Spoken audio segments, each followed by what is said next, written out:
She was born beneath the shadowed domes of Rome at the heart of a city as holy as it was corrupt, as divine as it was human. The year was 1480, and Europe stood on the trembling edge of transformation. Florence sang with the voices of painters and poets. Spain carved new empires with fire and steel. And the Papal States, those supposed sanctuaries of righteousness, throbbed with the schemes of men who wore cassocks by day and armor by night. Into this trembling crucible of intrigue and power was born a girl named Lucrezia, daughter of Cardinal Rodrigo Borgia, a Spanish cleric with a ravenous appetite for authority. The child was not born to obscurity. From the moment she first cried, the ambitions of her father coiled around her like ivy on marble. She was golden-haired and fair-skinned with wide, perceptive eyes that watched silently even as an infant. Her birth was not greeted with affection but calculation. Rodrigo Borgia, already a seasoned political tactician, knew that daughters, when properly wielded, could bend entire kingdoms to their knees. And Lucrezia would be his blade. Her mother, Venanza de Catania, was not Rodrigo's wife, for he was sworn to celibacy. But she was far more than a mistress. She was a fixture in Roman society, respected and resourceful, and she raised Lucrezia with a curious blend of maternal warmth and political realism. The girl grew up in palaces and gardens, in the shadow of basilicas and fortresses. She studied Latin, Greek, music, and philosophy, not because these were the pursuits of noble ladies, but because knowledge was power, and her family trafficked in power like merchants sold silk or spice. From an early age, Lucrezia understood the language of secrets. She learned to read faces before she read books, to interpret silence before she could interpret scripture. In the salons and private chapels of Rome, she listened quietly to men speak of cardinals and condottieri, of alliances forged in marriage beds and broken in council chambers. She heard her father speak of Florence and Milan, of Venice and Naples, always with a tone that suggested ownership rather than observation. She watched her brothers Giovanni, the brash soldier, Cesare, the cold-eyed prodigy, trained not just in swordsmanship but in manipulation. As Rome moved through the dying years of the 15th century, its center grew increasingly unstable. The papal court, ostensibly the pinnacle of moral authority, was mired in vice and violence. Cardinals bribed and bled their way to power, and the streets of Rome echoed with the cries of beggars and mercenaries alike. Rodrigo Borgia thrived in this world. His charisma was matched only by his ruthlessness. In 1492, the same year Christopher Columbus sailed westward into myth, Rodrigo was elected pope. He took the name Alexander VI, and with that coronation, the House of Borgia vaulted from ambition to supremacy. The Borgia family now stood astride the Christian world like a colossus. And Lucrezia, only 12 years old, became a symbol of both their glory and their peril. Her beauty had begun to bloom, drawing whispers and glances even from men who should have known better. More importantly, her hand in marriage was now a weapon in her father's arsenal. She was betrothed to Giovanni Sforza, Lord of Pesaro, a man twice her age and thrice as bitter. The marriage, orchestrated to cement an alliance with Milan, was less a union than a transaction. Lucrezia, as always, obeyed. But beneath the veil and crown, the girl who rode to Pesaro was not the same girl who had once played harp in the gardens of Rome. She had watched her father by the papacy. Her brother Cesare shed his cardinal robes for armor, and her world tilt beneath the weight of ambition. She had begun to sense the limits of her innocence and the cost of her loyalty. In Pesaro, she would face humiliation and isolation. Giovanni Sforza proved a bitter and insecure husband, more interested in his faltering reputation than in the girl beside him. Rumors of his impotence circulated like disease through the Roman courts. Worse, he knew that he was expendable. The alliance had served its purpose, and Alexander VI no longer needed him. Lucrezia, still barely a teenager, became the center of a scandal that would haunt her for life. Her marriage was annulled on the grounds of non-consummation, a polite fiction for political irrelevance. To save face, Sforza accused the Borgia family of incest. He claimed that Lucrezia had been the mistress of her own father and brother. The accusation was monstrous, but it clung to her like smoke, curling into every whisper and letter from that day forward. The Borgia enemies seized upon it, turning her into a symbol of corruption and depravity. And yet, in truth, Lucrezia had done nothing but follow orders.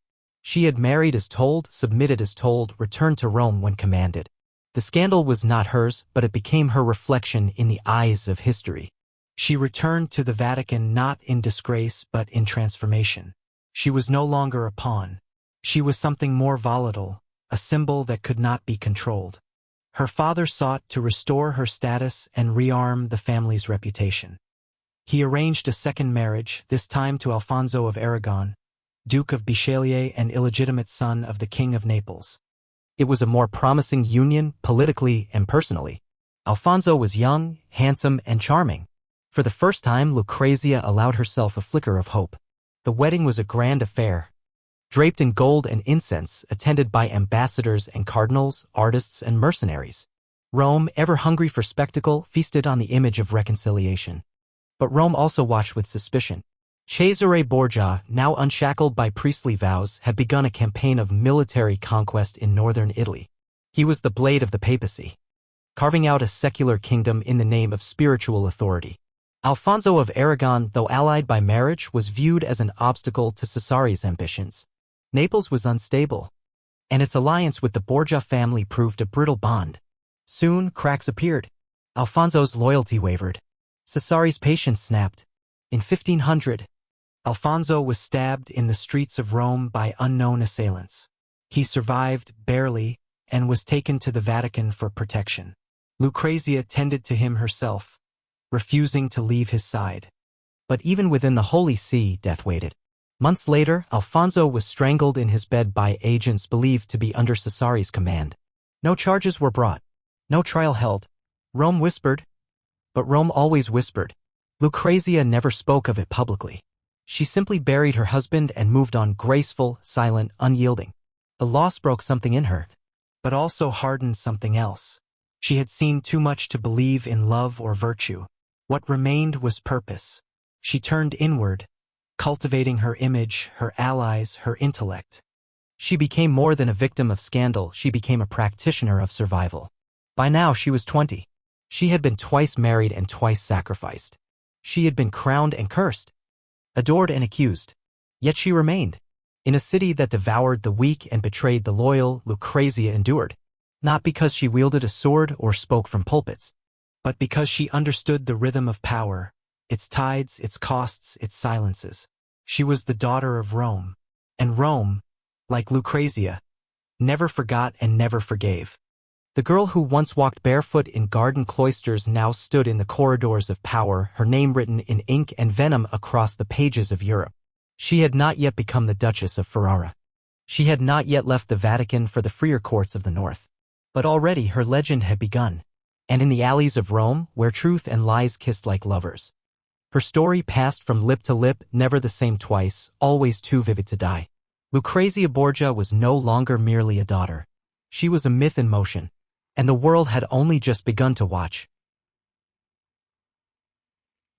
The year was 1493, and Rome shimmered beneath a cruel summer sun. The city was alive with noise and color. Priests chanting Latin hymns in candlelit basilicas while merchants haggled for spices in the dust of open squares. Above them all stood the Vatican Palace, fortress and shrine, where Pope Alexander VI ruled with a velvet glove and an iron fist. Within its marbled corridors, power was traded more ruthlessly than anywhere in Christendom. And at the center of that web stood Lucrezia Borgia, newly annulled, publicly humiliated, and now, once again, betrothed. Her first marriage had ended in political convenience. Giovanni Sforza, once a necessary link to Milan, had proven obsolete. His accusations of incest had been both scandalous and futile. He was no match for the Borgia machine. Now a new suitor emerged, one whose name glittered with royal significance. Alfonso of Aragon, Duke of Bisceglie, the illegitimate son of the King of Naples. This alliance, carefully selected, was meant to fortify a volatile relationship between the Papal States and Naples. But beneath the calculated diplomacy lay a deeper strategy. This marriage would cleanse Lucrezia's name in the eyes of the courts. She would become not only respectable again, but necessary. She was not yet 15. The wedding was held in Vatican grandeur. Rome watched as Lucrezia, wrapped in silk the color of crushed pearls, descended the chapel steps like a queen. Her hair was braided with strands of gold, her face serene and unreadable. Alfonso was handsome, youthful, and charming in the way of southern nobility. To the casual observer, the match was ideal. But in Rome, nothing was ever casual. Beneath the celebration simmered rivalries, old hatreds, and new ambitions. Lucrezia played her part with the grace of someone twice her age. She smiled, bowed, listened attentively, and recited her vows in flawless Latin. But behind her pale eyes, she had begun to learn the calculus of her existence. Every gesture mattered. Every glance was a negotiation. She had seen what became of women who did not navigate the corridors of power with care. And she knew that her role as a bride was not the end of her utility, it was the continuation of it. At first, the marriage seemed promising. Alfonso was gentle, attentive, and perhaps even in love. The two lived in a grand palazzo near the Vatican, their chambers overlooking the Tiber River. Lucrezia found, for the first time, the rhythm of ordinary life, a luxury in her world. She read poetry, played music, and corresponded with scholars and artists. Her court became a small island of refinement amid the violent seas of papal politics. Rome for a time exhaled. But Rome never breathes easy for long. In 1494, Charles VIII of France invaded Italy. Sweeping through the northern territories with brutal speed, Naples panicked and its alliances grew unstable. Alexander VI, always the tactician, shifted his stance like a serpent warming to new sun. The alliance with Naples, and thus with Alfonso, became less convenient. Lucrezia watched as her father and brother began to speak less favorably of her husband. Cesare, now freed from his cardinal vows and hungering for military command, eyed Naples with hostility. Alfonso, sensing danger, grew paranoid. He fled Rome briefly, abandoning Lucrezia and his position at court. The flight was seen as cowardice, an insult, and a betrayal. When Alfonso returned months later, the tone of the Vatican had changed. He was tolerated, not welcomed. Lucrezia, pregnant with their son, was caught between loyalty and dread. She did not know if she could protect her husband or if her protection would even matter. Power, she had learned, listened only to itself. Their son, Rodrigo, was born in 1499. He was healthy and strong, named after her father, and baptized with elaborate fanfare. But the celebration was short-lived. That same year, Cesare intensified his military campaigns across central Italy, consolidating power with merciless efficiency. Naples, seeing the rise of Cesare as a threat, began plotting with other powers. Alfonso, though quiet and cautious, became a liability. His Aragonese blood marked him as suspect in Cesare's expanding kingdom. In July of 1500, Alfonso was attacked. It happened at night outside the Vatican apartments. He was stabbed multiple times by masked assailants and left for dead. He survived barely. Lucrezia, frantic and grief-stricken, remained at his bedside, refusing to eat or sleep, defying doctors and clergy alike. She summoned nurses, healers, anyone who could help. And for a brief, flickering moment, it seemed as though he might live. But death in Rome was patient. A few weeks later, while still recuperating under papal guard, Alfonso was found strangled in his bed. The official explanation was illness. No one believed it. The true culprit was never named, but all eyes turned to Cesare. Lucrezia did not cry in public.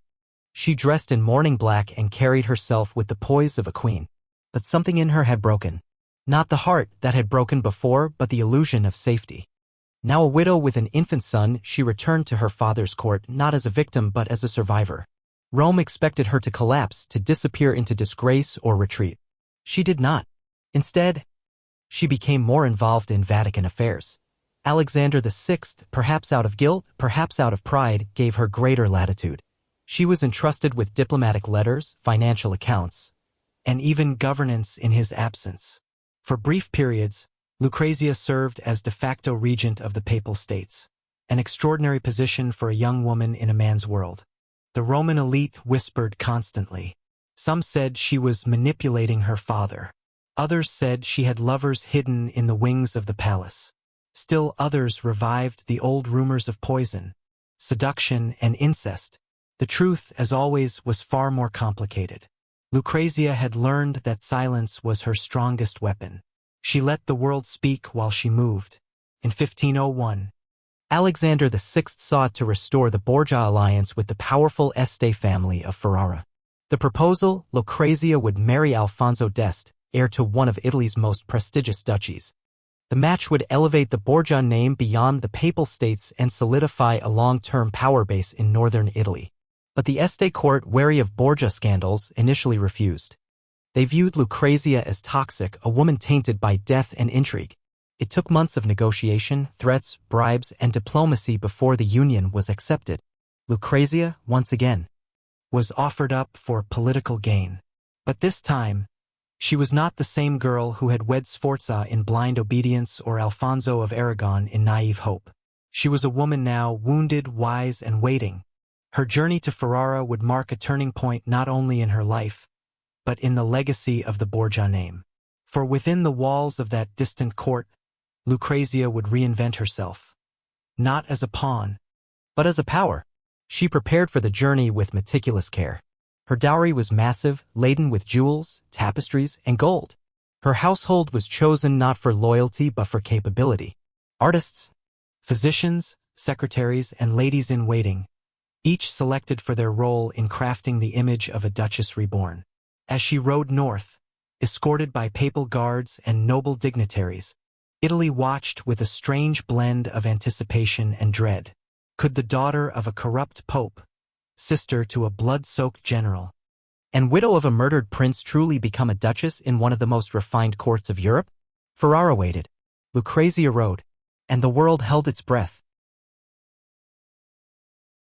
In the early months of 1502, as winter receded into the misted valleys of northern Italy, Lucrezia Borgia crossed the Rubicon not with an army but with a legacy in tow. Her procession stretched like a serpent of silk and steel, winding through cities whose towers had watched centuries of power rise and fall. The people gathered to see her pass. This woman of myth and scandal, draped in gold and crowned in controversy. She moved like a ghost made flesh, her beauty legendary, her reputation infamous, and her future unwritten. Ferrara stood waiting, proud and wary. The Este family had ruled here for generations, their court a fortress of Renaissance refinement and feudal pragmatism. Alfonso d'Este, her new husband, met her with formality, not affection. Their marriage was political, a transaction sealed with wariness rather than warmth. His father, Duke Ercole I, had relented only under immense pressure. For the Este, Lucrezia represented not just alliance, but risk. The Borgia name carried both splendor and suspicion. And yet, within weeks of her arrival, she began to disarm them all. She arrived not as a temptress or tyrant, but as a stateswoman. Her court was orderly, her speech precise, her gaze unwavering. She spoke in flawless Tuscan, navigated complex protocols with ease, and brought with her the best minds of the Vatican. Physicians, poets, theologians, and artists accompanied her, each an ambassador of culture and control. She surrounded herself with intelligence, not sycophancy, and in doing so, she began to rebuild her image, not as Rome's daughter, but as Ferrara's duchess. Behind the tapestries and feast tables, however, she remained tethered to Rome. Her father, Pope Alexander VI, wrote constantly. He expected reports, loyalty, and influence. He saw in her the perfect satellite entrenched in a northern court, capable of steering political tides in the Vatican's favor. Ferrara was not just a marital destination, it was a stronghold. And Lucrezia, though thousands of miles away, was still his daughter, still his envoy. Meanwhile, Cesare Borgia continued his violent march across the Italian countryside. Ruthless and brilliant, he carved a secular empire under the flag of the church. Romagna, Urbino, and parts of the Marche fell under his control. His campaign was not merely military, it was ideological. He believed in centralized rule, in the stripping away of petty feudal powers. He believed in Borgia supremacy. And though Lucrezia played no direct role in his conquests, she was deeply embedded in the logistical veins of his war machine. Her letters from Ferrara to Cesare were meticulous.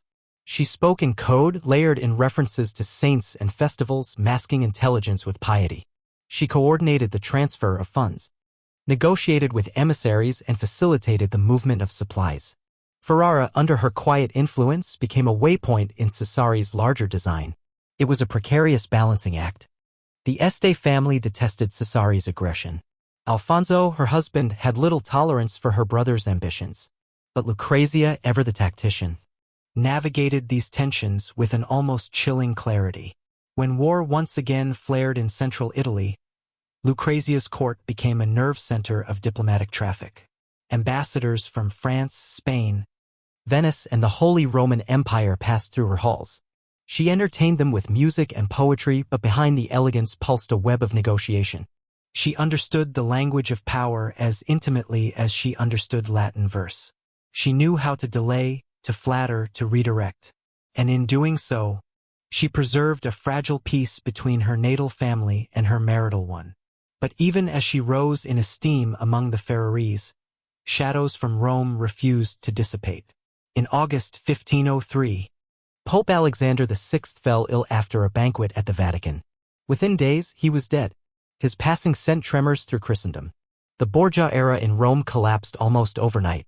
Cesare, sick with the same fever that had killed their father, barely clung to life. The enemies of the family surged forward like wolves in the wake of a fallen lion. The Vatican became a battleground, not of armies, but of allegiances. Within weeks, Pope Pius III was elected, only to die within a month. Then came Giuliano della Rovere, Pope Julius II, a lifelong enemy of the Borgia name. Lucrezia received the news in Ferrara with cold clarity. Her father was dead. Her brother's empire was crumbling. Her last direct tether to Roman authority had been severed. And yet, in the face of this collapse, she did not retreat. She did not mourn publicly or seek sanctuary. Instead, she doubled down on her transformation. If she could no longer be the Vatican's daughter, she would become Ferrara's duchess in full. The following years tested that resolve. Cesare, once the terror of the Italian wars, was captured and exiled. His territories dissolved into chaos. Lucrezia remained in contact with him, offering aid from afar, but she understood the nature of dynasties. When one limb rotted, the rest must be spared. She tightened her influence in Ferrara, distancing herself from Rome's ruins without ever denying her origins. Her husband, Alfonso, slowly warmed to her. It was not romance that grew, but respect. He saw in Lucrezia a mind capable of diplomacy and administration. She sat in on council meetings, advised on matters of taxation and trade, and hosted gatherings that attracted Europe's finest minds. Her court became renowned for its patronage of the arts, drawing figures like Ludovico Ariosto and Pietro Bembo. Under her direction, Ferrara flourished. And yet, despite this prosperity, whispers remained. Some at court still called her La Figlia del Diavolo, the devil's daughter. Others viewed her as a survivor of political carnage, a woman who had risen not by virtue but by cunning. Lucrezia knew these voices. She did not silence them.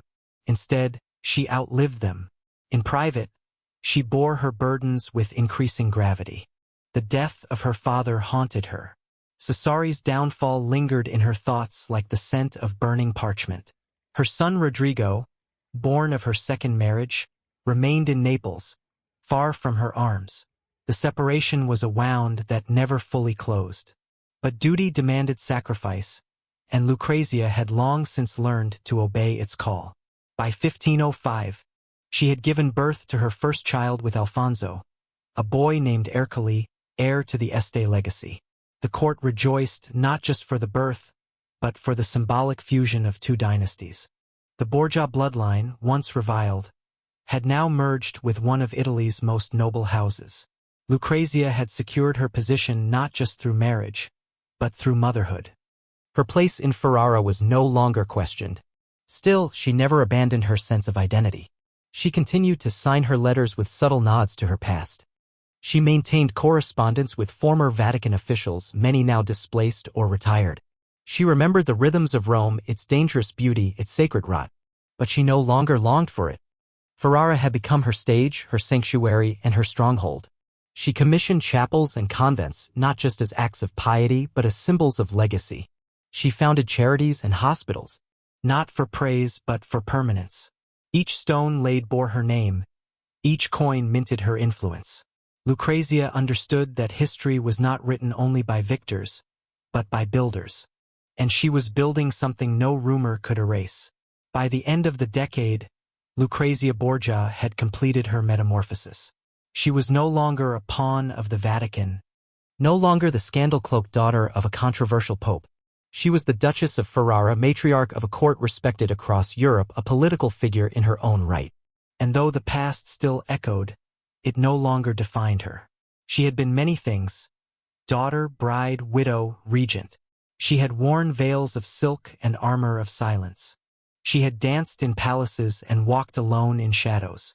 But now, for the first time, she stood not as someone's instrument, but as someone's legacy. And the world, ever skeptical, began to reconsider the story of Lucrezia Borgia. By the time a decade had passed in Ferrara, Lucrezia Borgia had become more than a duchess. She had become an institution. She no longer needed to defend her presence in the estate court. No longer fought the whispered rumors with protestations or public acts of contrition. She outlasted the whispers by sheer momentum. The city had bent around her influence like metal to heat. She gave Ferrara stability, sophistication, and spectacle. Her name adorned religious endowments. Her hands directed diplomatic missives, and her face appeared in frescoes that graced the chapels she had commissioned. But even as her image softened in Ferrara, the rest of Italy had not forgotten who she was. She remained a fascination and a warning, a woman who had danced through scandals and somehow never burned. Her past was no longer the stuff of local gossip, it had become European myth. Plays were written with thinly veiled references to her, sermons decried the sin of feminine seduction with her as the imagined archetype, and noble courts invoked her name in both and mockery. Lucrezia understood this mythology, but she could not control it.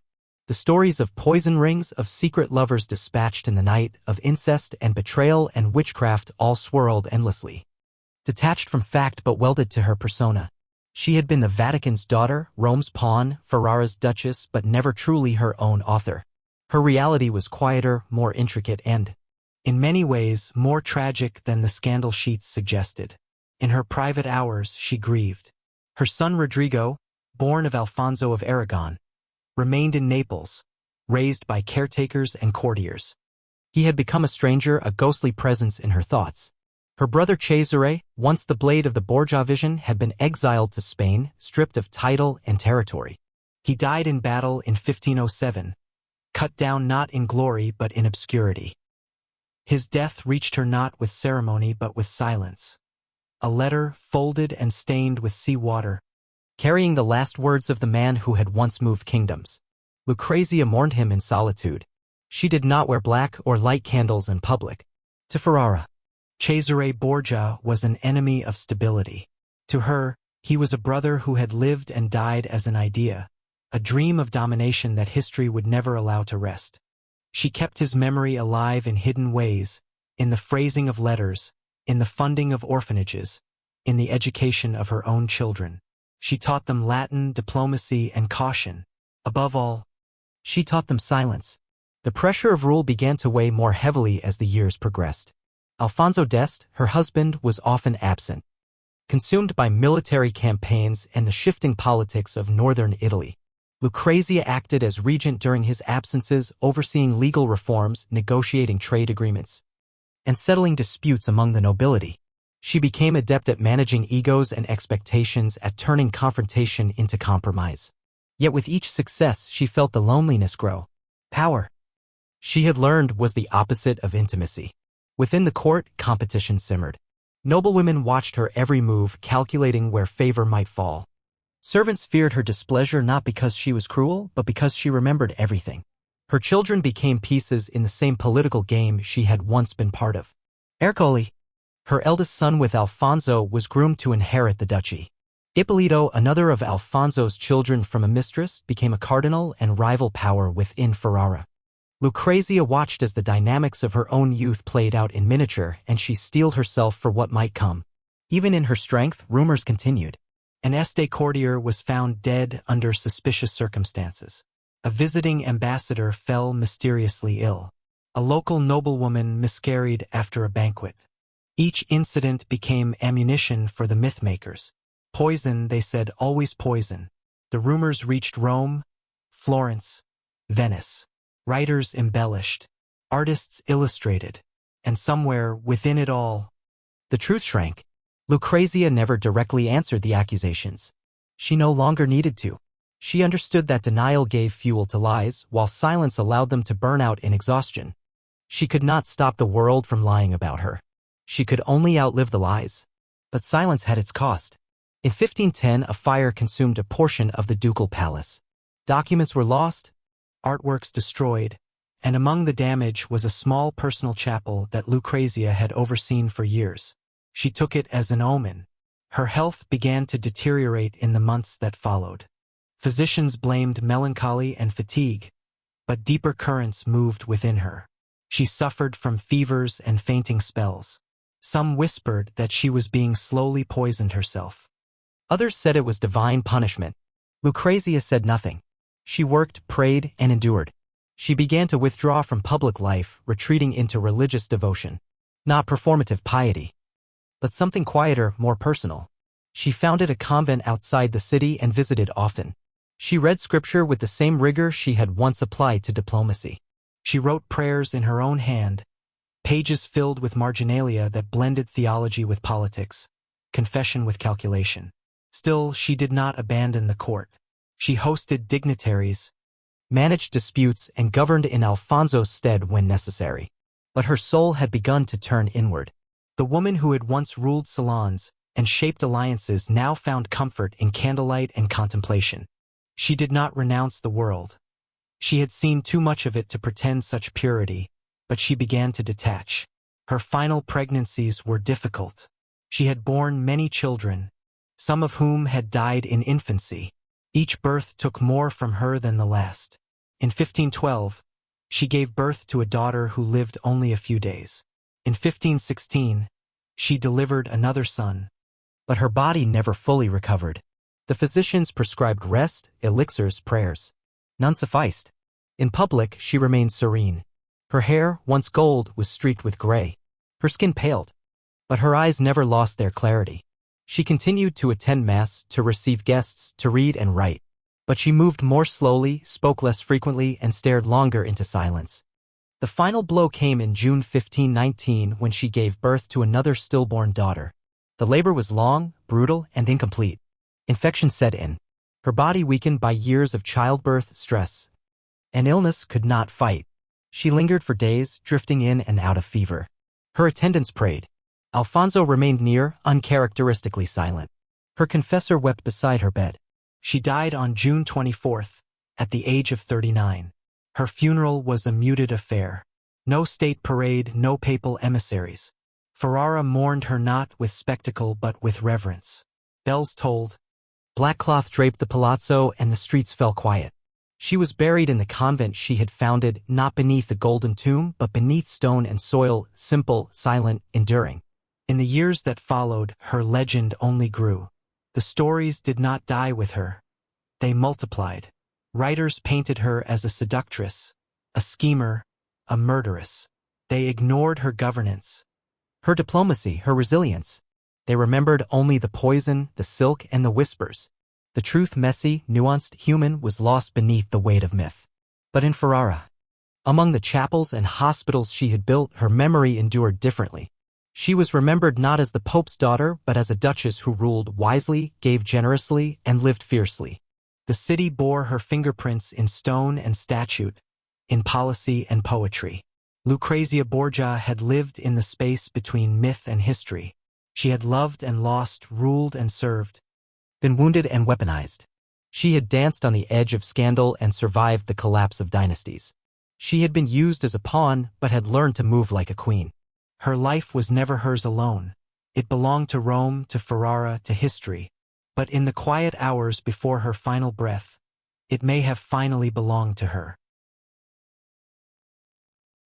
The year was 1502 when Lucrezia Borgia first arrived in Ferrara, but it was not until years later, after the deaths, after the scandals, after the distant collapse of everything Rome had built for her, that she became the Duchess in truth. The city had tested her in whispers and glances, had measured her worth against her name, her past and her myth. But she endured. She listened when others spoke, worked while others watched, and quietly replaced suspicion with loyalty. She did not conquer Ferrara. She absorbed it, and in time it embraced her. The House of Este was old, proud, and used to holding its own among the shifting alliances of Italy. Ferrara, nestled in the northern plains between Venice and the Papal States, was not the richest of cities, but it was cultured, strong, and determined. Lucrezia entered this world not as a bride to be pampered, but as a political operative sent by a papal family still steeped in blood. Her challenge was not survival, it was transformation. And she approached it with precision. Her marriage to Alfonso d'Este was never tender, but it was functional. Where love might have failed, respect had room to grow. Alfonso was not a man prone to romantic affections, but he recognized talent and intelligence when he saw it. Over time, Lucrezia became indispensable not only in courtly ceremonies or in the bearing of heirs, but in administration, diplomacy, and soft power. While Alfonso concerned himself with military matters and fortifications, Lucrezia cultivated the soul of Ferrara. Her court blossomed into one of the most vibrant cultural centers of the Italian Renaissance. She invited musicians, sculptors, poets, and philosophers. She read their work, debated their ideas, and paid them well. Her patronage was not ornamental, it was strategic. She understood that prestige in the 16th century was shaped not only on the battlefield but also in the salons and libraries of the elite. Through art, she rebuilt her legacy. Through literature, she guided the narrative of her name. She brought with her a refinement learned in the Vatican. Ceremony, etiquette, the art of graceful deception, and melded it with Ferrari's practicality. Where Rome had been performative and brutal, Ferrara demanded subtlety. She learned to navigate the nuances of the Este family, whose branches tangled with ambitions, rivalries, and expectations. She remained gracious to Alfonso's illegitimate siblings, tactful with his ambitious relatives, and firm with her own growing children. By 1505, she had already borne multiple children, the most important of whom was Ercole, the long-awaited heir. With his birth, her place in Ferrara became permanent. No longer an outsider, she was now the mother of the next duke. But her duties extended far beyond motherhood. She managed estates, heard appeals, and acted as regent during Alfonso's absences. Her decisions affected merchants, magistrates, and peasants. Her influence was direct, not symbolic. Even amid her growing responsibilities, she remained politically alert. Italy, as ever, was in flux. The papacy had changed hands. France and Spain traded blows for control of the peninsula, and old alliances crumbled like neglected marble. Lucrezia's correspondences extended across borders. She wrote carefully worded letters to kings, envoys, and diplomats. Her words were measured, strategic, and never casual. Each letter was a thread in a web of survival, stitched not only for Ferrara's safety but for her own continued place in its narrative. As the Duchess of Ferrara, Lucrezia found herself wielding a power no one had intended for her. She was no longer under her father's shadow, nor Cesare's bloodied wake. She had stepped beyond the Borgia orbit and entered a domain of her own. Yet she did not cast aside her past. She used it. The fear it inspired, the fascination it held. Even the lies were useful if wielded correctly. Where once they were chains, she turned them into weapons. At court, she was both adored and feared. Her kindness was never questioned, but neither was her authority. She could be charitable, but she was never indulgent. Her memory was long, her gaze penetrating, and her judgment final. Few crossed her twice, not because she punished quickly, but because she punished quietly. Reputations faltered, excess vanished, influence eroded. She rarely raised her voice, but she always had the last word. And yet, even in her strength, she remained human. Grief still visited her, often in the dark hours. The deaths of her past, the young son left behind in Naples, her murdered second husband, the vanished brothers, the father buried beneath scandal. These ghosts did not scream, but they lingered. She would wake in the night, alone in chambers gilded in comfort, and feel the weight of memory pressing against her chest. No rank, no title, no wealth could dispel it. Religion offered her no absolution, only a framework. She confessed often but selectively. She gave generously to the church, founded convents, and funded chapels. But her faith was not a shelter. It was a mirror revealing what could never be undone and what must be lived with. She did not pray for forgiveness. She prayed for strength, and she needed it. By 1510, war returned to the north. Ferrara was drawn into conflict between the Papal States and France, with Pope Julius II at the center of the storm. The same Julius who had once been her family's greatest enemy now threatened the sovereignty of her adopted home. Alfonso went to war, and Lucrezia was left to govern. She rationed supplies, negotiated with emissaries, and maintained morale. Her courtiers watched with awe as she kept the duchy intact through both political siege and emotional drought. She was no longer just a duchess. She was a sovereign in practice, if not in title. The people of Ferrara began to speak of her not as the woman who had married into power, but as the one who preserved it. Her decisions during the conflict saved lives. Her calm diffused riots. Her letters averted invasions. She held the city with grace and grit while others faltered. And when Alfonso returned, he found not a court in disarray but a duchy still standing, proud and whole. Still, the years were taking their toll. Her body, worn from childbirth, stress, and illness, began to fade. Her beauty remained, refined now by wisdom, but her energy waned. She grew thinner, her walks shorter. The smile that once commanded rooms was now reserved. Yet she continued to govern, to write, to host, to advise. She did not allow herself rest. She did not believe she had earned it. Privately, she began preparing for what would follow. Not only her death, but her legacy. She established endowments, ensured the education of her surviving children, commissioned portraits, and dictated her final instructions with the same clarity she had once used to negotiate treaties. She understood that how she was remembered would matter more than how she was mourned. And so she crafted remembrance like she had once crafted power. She would not be remembered as a poisoner. She would be remembered as a builder. She would not be remembered as a pawn. She would be remembered as a sovereign.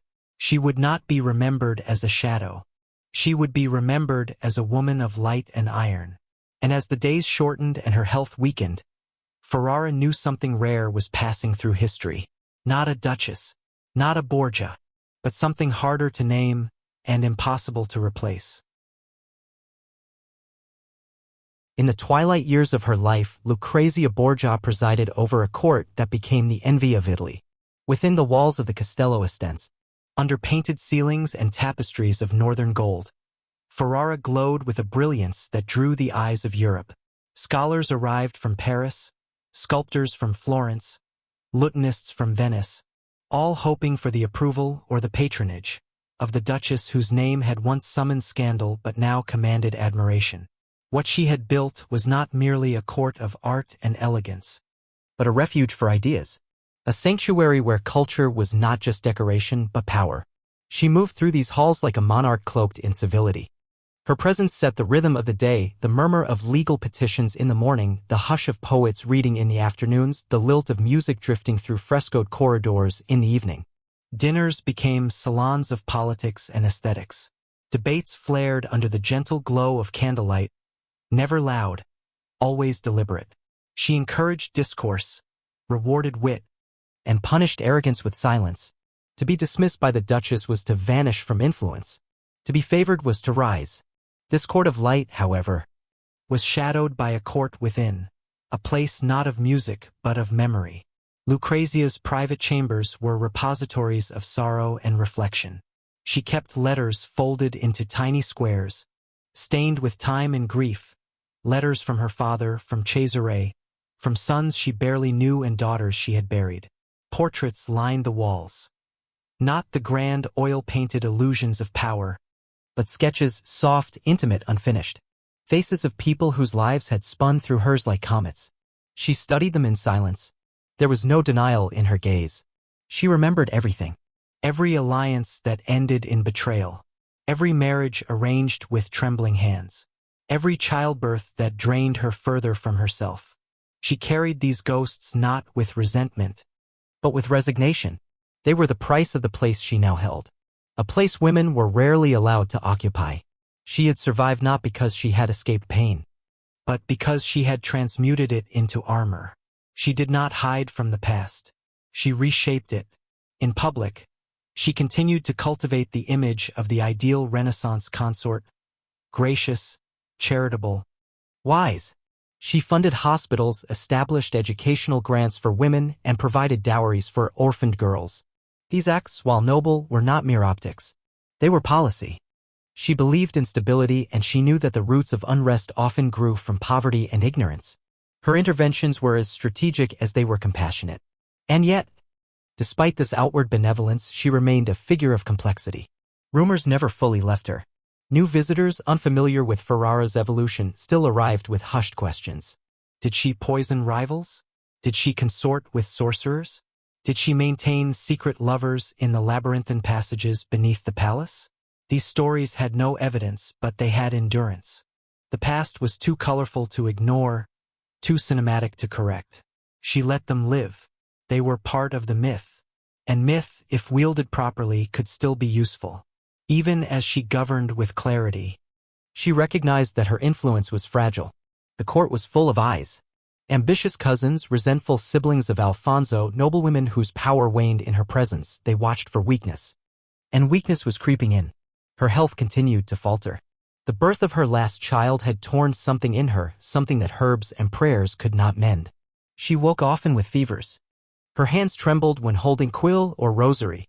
Her strength returned only in flashes. And each flash burned out more quickly than the last.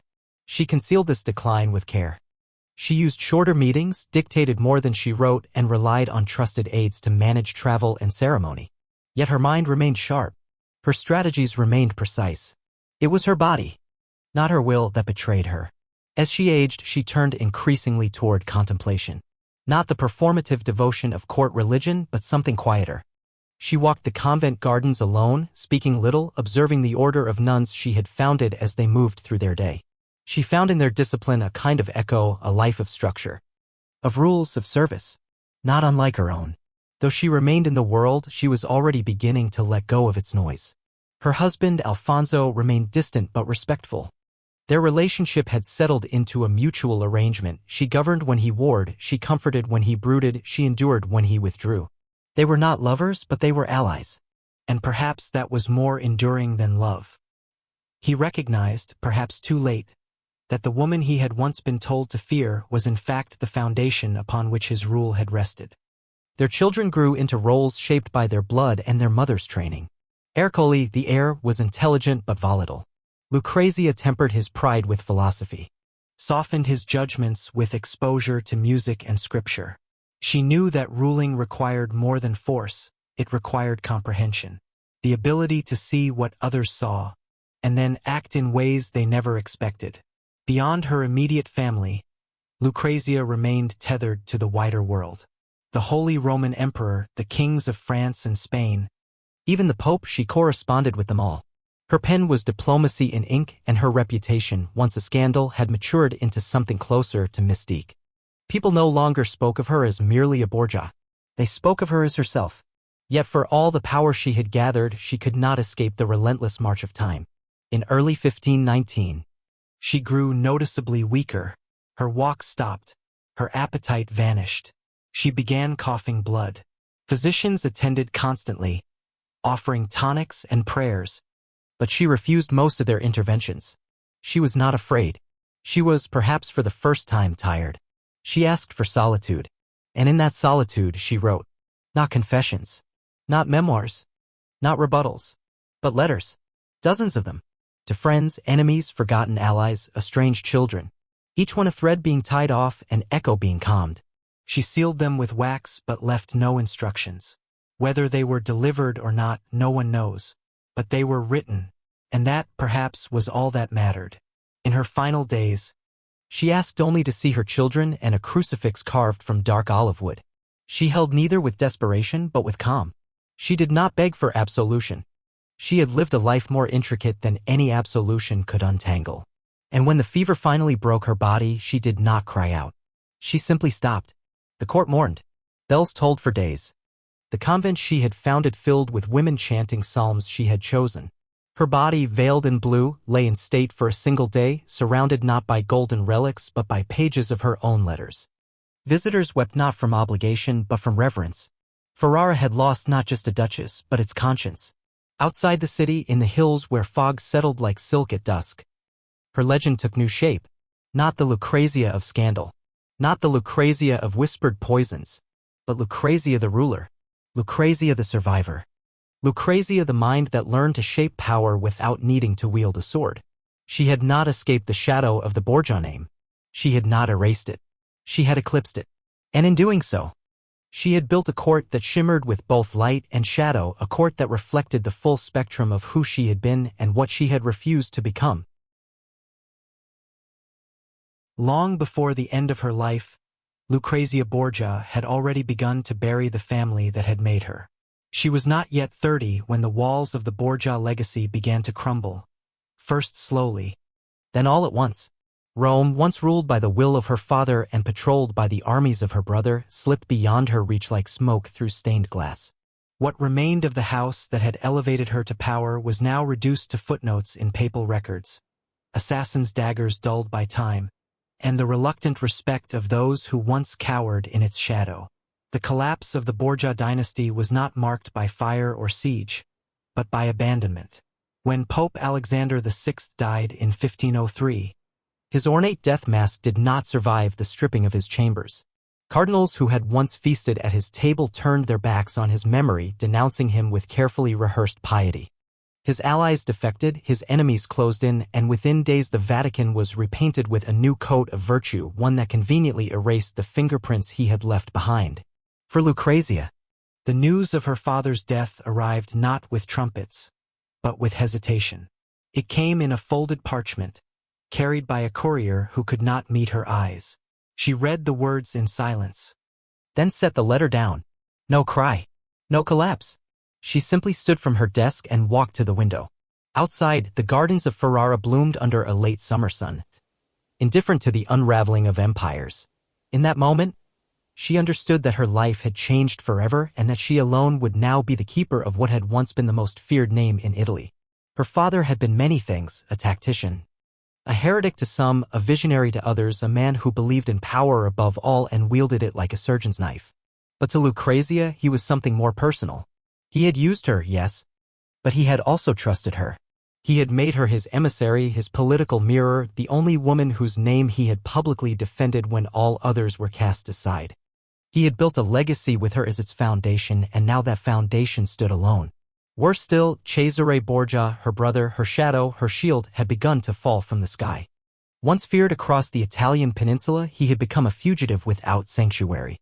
The lands he had carved through blood and calculation, Urbino, Romagna. The marches were reclaimed by the very lords he had ousted. Betrayed by Pope Julius II, imprisoned in Spain, and finally killed in a skirmish in Navarre, Cesare died without ceremony. No marble tomb, no epigraph of conquest, only a name whispered in taverns as a ghost of former terror. Lucrezia learned of his death much as she had learned of her father's, through a letter written with more formality than affection. She read it twice, then a third time, her fingers pressing into the paper until the wax seal broke. There was no confirmation, no body, only rumor and report. But she knew it to be true. She felt the silence that followed as a final punctuation. She did not weep. She ordered black garments for her private hours. She canceled a poetry reading. Then, like a Duchess of Ferrara, she resumed her duties. Ferrara was not Rome. It did not collapse under the weight of drama.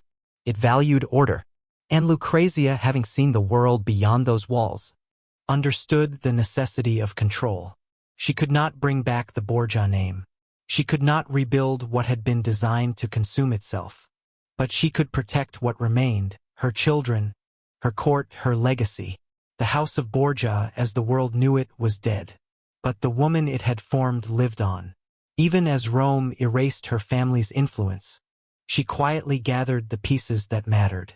Letters, ledgers, testimonials, documents that would preserve a history more complicated than the stories told by enemies. She began to curate the past with the precision of an archivist, not to restore the Borgia name, but to preserve the truth beneath the lies. She understood that her descendants would live in the shadow of myth. If they were to survive it, they would need something solid to hold onto. She wrote not memoirs but records detailing decisions, motivations, compromises. Her archives did not plead for vindication. They illuminated the machinery of politics from a woman's vantage, something rare and invaluable in a world ruled by men. These were not confessions. They were tools. And while she wrote, she ruled. The court of Ferrara remained loyal. The city's economy prospered under her guidance. The arts continued to flourish. But behind the velvet curtains and marble facades, change loomed. The balance of power in Italy had shifted. The French and the Spanish carved the peninsula like butchers at a feast. The papacy, under new pontiffs, played each faction like a chessboard. Ferrara, nestled between giants, had to choose its allegiances carefully. Alfonso d'Este, pragmatic and austere, focused on fortifications and treaties. Lucrezia, more subtle, focused on people. She forged friendships where treaties failed. She spoke with ambassadors as equals. She used her reputation, still tinged with danger, as leverage. Men listened because they feared her history, and in that fear she found control. But the years were merciless. One by one, those closest to her began to vanish.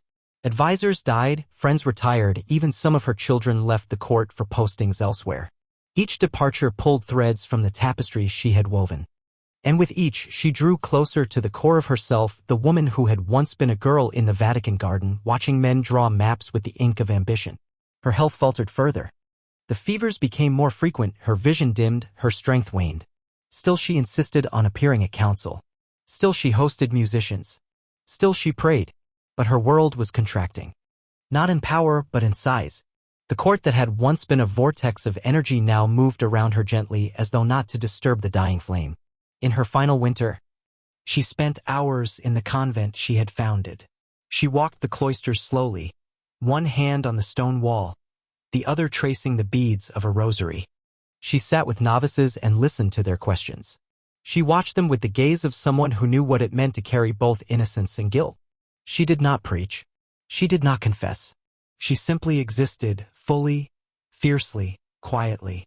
On the last morning of her life, she rose early. She asked for parchment and ink. She wrote one final letter, to whom no one knows. It was sealed with red wax and placed in a box she had prepared years earlier. A box that contained her father's ring, a strand of Cesare's hair, a miniature portrait of Rodrigo, her lost son, and a piece of silk from her wedding dress, her third wedding, the one that had brought her here, to the only home she had truly chosen. She died just before noon. No thunder. No storm. Just the hush of servants and the toll of a single bell. Her body was placed in the convent chapel. Not the grand cathedral. Not the Este crypt. But the place she had built with her own money. Her own will. She was buried in a simple tomb beneath a slab of stone that bore only her name. No titles. No lineage. Just Lucrezia. The city mourned with restraint. Ferrara did not favor spectacle. But behind closed doors, her death was felt as the closing of an era. Not just because she had ruled, or because she had mothered the next duke, but because she had been the last living link to a dynasty that had once gripped the heart of Christendom. Rome did not mention her. The Vatican had long since purged her memory. The Borgia name was written in cautionary tales and warnings to ambitious women. But Lucrezia, the Duchess, the regent, the mother, the builder, she was remembered where it mattered. In the streets of Ferrara, her name became a blessing. In the convent, her portrait became a relic. In the letters she had left behind, her voice continued. And in history, however reluctantly, it became impossible to speak of the Renaissance without her shadow passing through the light. After the bells fell silent in Ferrara, after the courtiers resumed their rituals and Alfonso returned to state matters with the gravity of a man who knew the silence in his chambers could never be broken again, the question that loomed above the city was not how Lucrezia Borgia had lived, but how she would be remembered. She had walked a line between two worlds, one that branded her with suspicion, and another that quietly entrusted her with stability. Her death closed a chapter that few dared write in truth and even fewer would try to defend. The myth had always preceded the woman. From the moment she was born into the scandalized halls of the Vatican, Lucrezia had been cast in roles other people wrote for her: temptress, pawn, villain, survivor. She was described in paintings as an Eve with golden hair and hidden daggers, in letters as a cunning intermediary, in whispers as a woman both desired and feared. But the Lucrezia who governed Ferrara with precision, who negotiated with monarchs, who raised children while managing estates, that Lucrezia was not the one history had prepared space for. And so, her truth began to die the same way her family had, quietly, without fanfare, beneath the weight of other people's versions. In Rome, the Vatican did not acknowledge her passing. The name Borgia had long since been struck from its ceremonial conscience. New popes had refashioned the city in stone and marble. distancing themselves from the sins of the past with buildings that reached higher and rules written colder. No bells rang in St. Peter's. No mass was held in her honor. No document of her influence remained in the official archives. She was a ghost erased from the ledger of saints and monsters alike. In Florence and Venice, she was spoken of with a smirk, her death prompting the circulation of revived tales of poisoned cups, of incestuous alliances, of men found dead in her shadow. In pamphlets and plays, she remained a figure painted in oils too dark to allow for any reflection of her actual self. Playwrights made her a witch, novelists made her a seductress, priests made her a cautionary tale. But in Ferrara there were memories that did not fit the scripts. The hospitals she had founded continued to treat the poor. The convent she built still stood, cloaked in ivy and whispered prayers. A sanctuary for women without means and girls without protection. In the archives of the city, her hand appeared on decrees that helped stabilize markets, protect farmland, and expand trade routes. Her handwriting, precise and fluent, was found on diplomatic correspondence that prevented wars and preserved neutrality. Her voice remained in ink, if not in the lips of those who recorded official history. Her children carried forward her blood and the tensions it carried. Ercole d'Este inherited Ferrara, continuing the dynasty with the kind of steady control she had hoped to instill. Other children entered religious life, some into political marriages, some into anonymity. Rodrigo, her son from Alfonso of Aragon, never returned to her side during her life and lived largely separate from the family's public affairs. But her maternal influence, silent, strategic, was not forgotten by those who knew the inner court. She had prepared them for survival, not glory. Outside Italy, her reputation became malleable, molded by the pens of those far removed from the world she had inhabited. French historians painted her as a tool of Borgia tyranny. English dramatists made her a villainous goddess. Later, the Victorians would obsess over her duality, both condemning and romanticizing her in equal measure. In each version, her complexity was lost to archetype. For centuries, no one asked what it meant to be Lucrezia in a world not made for her. No one asked what it meant to be a political actor as a woman in a time when even queens were expected to kneel to husbands and confessors. No one asked what kind of strength it took to recover from scandal, to outlive family catastrophe, to govern cities through diplomacy rather than domination. No one asked what kind of discipline it required to silence anger, mask fear, and continue on through rumors that no truth could kill. Yet the record of her life, when studied, not dramatized, reveals something else. It reveals a woman of immense intelligence, groomed from childhood for a stage she never chose, yet performed on with unflinching composure. It reveals someone who understood power not as conquest, but as negotiation. It reveals someone who never raised an army but moved entire alliances with a gesture or a phrase. Someone who never ruled by fear, yet who commanded respect through consistency and resolve. Her influence in Ferrara outlasted her. The city entered a period of cultural prosperity due in large part to the foundations she laid. Her court had inspired the literary and artistic renaissance that would echo beyond the Pavelli. Long after her death, Ferrara was still seen as a jewel of refinement in an Italy often torn by blood and betrayal. Her absence was felt in the sudden fragility of peace, her balancing hand gone. The inner circle uncertain without her quiet guidance. Her tomb was never extravagant. Over time it became modest to the point of obscurity. The convent where she was buried changed hands. Stones were replaced. Walls repainted. Visitors passed by her resting place without knowing what history lay beneath their feet. And yet, even without grand monuments, she endured. Because history, when read by eyes that are not looking for monsters or saints, has a way of whispering back the truth. Lucrezia Borgia was not who they said she was. She was not a poisoner, though poison surrounded her. She was not a seductress, though desire followed her. She was not an assassin, though she lived among death. She was a woman shaped by power, wielding the only tools the world allowed her. She survived courts that consumed kings, rose through scandals that would have destroyed lesser minds, and left behind not destruction but structure.